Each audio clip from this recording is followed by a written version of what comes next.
अज अस commissioner office Bahawalpur पुरअमन एहतजाज वास्ते अपने लोगों के वास्ते हाजिर थे से।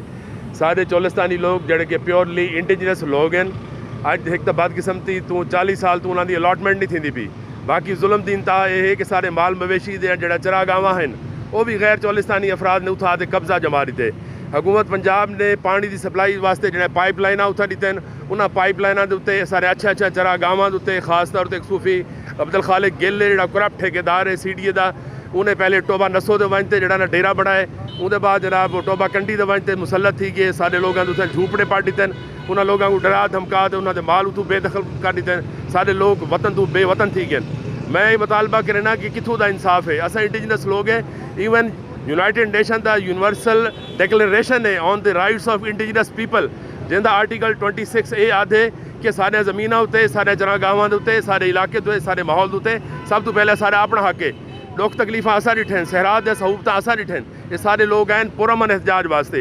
अज अस इंतजामिया को खबरदार करते पे कि अगर वो सूफी अब्दुल खालिक गिल को और बाकी गैर चोलिस्तानी लोग हैं उन्होंने कब्जा अगर वागुजार ना कराया गया अस आपका एहतजाज का दायरा जड़ा है मजीद वधेसूँ और अस इन काम को अंजाम तक पुजेसूँ और अस अपने हकूक के उत्ते कोई कंप्रोमाइज़ नहीं कर। अब्दुल खालिक गिल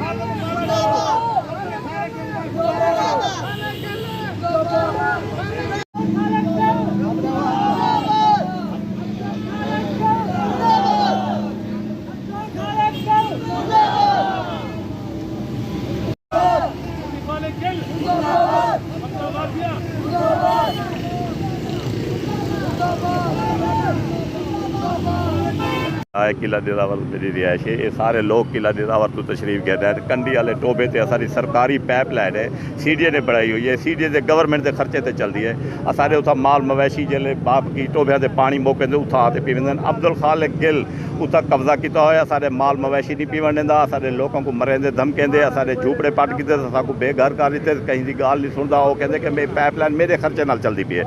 कुछ CDA के कुछ लोग उनके नाल मिले हुए हैं जिहदी खातिर वो साकू परेशान करदा पे। असा MD चोलिस्तान कने हुण हाजिर थे से पहले भी काफ़ी दरखास्त दिते थे। हुण वादा तक किते लेकिन मेरे को नहीं नज़र दी कि वो कुछ करे।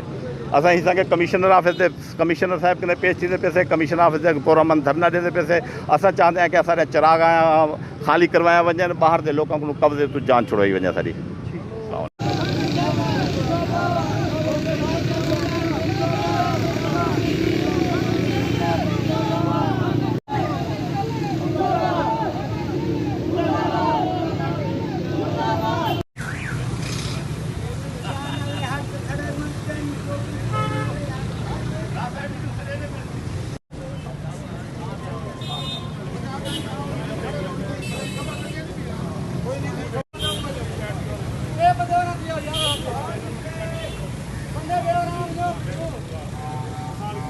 अब बाबा जी क्या मसला है, क्यों एहतजाज करे ने दे? साडा चोलिस्तान घर है। मैं उठूँगा जिमें एक बंदा लंबरदारी मेरे को कहीं नहीं मौत बड़ी लाजमी है मेरे को। उठा रहंदियां किथा कुटाने वाले टोबे दे ओ शिकार गाह विच गवर्नमेंट दे अगू खशिया से भई साकू अगू पाइप लाइन मिली वने।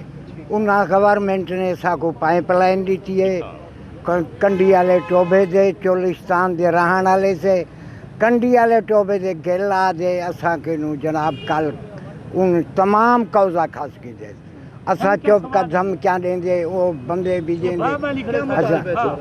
जी मुतालबा क्या है? मुतालबा साडा पानी वाला है पर बेदखल की वने साडे बालां दे पिछू वो सही पुछो काचा चार दे भज पे कहीं वेले छुरी चार दे भज पौंदी है पिस्तौल चार दे भज पौंदे।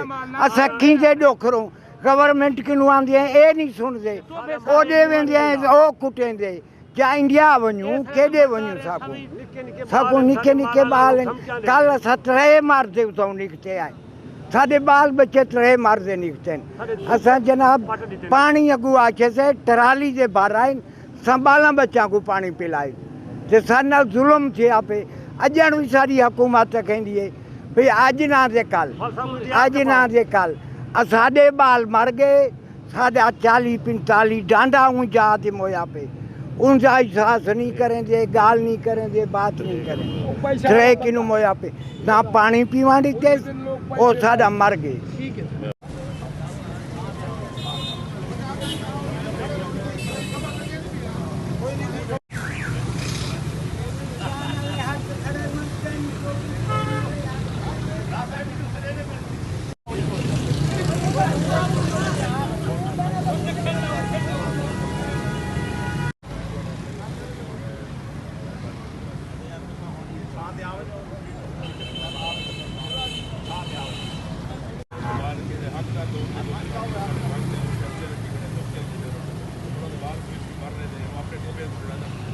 देखो